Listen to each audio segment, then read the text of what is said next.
Sometimes people say to me, yeah, but how is it going to happen, John? I don't understand how by simply doing these techniques that's going to make it happen. Well, we don't understand how. You very rarely know how. All we know is that supply follows demand, that you will be led to do the right thing in the right way at the right time. You will be amazed, you will be thrilled the way circumstances and situations and opportunities begin changing and opening up all around you when you open up your thoughts.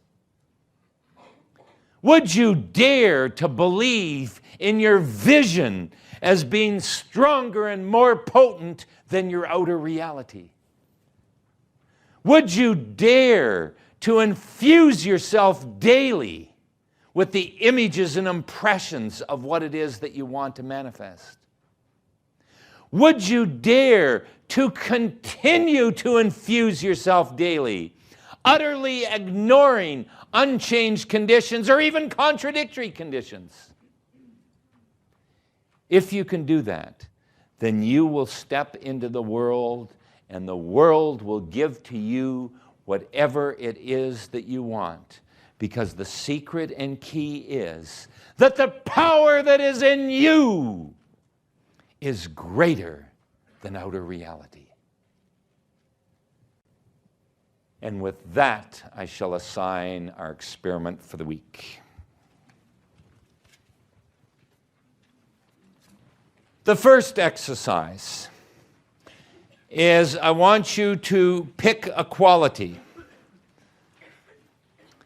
something that you don't possess, a personal quality, a personal trait.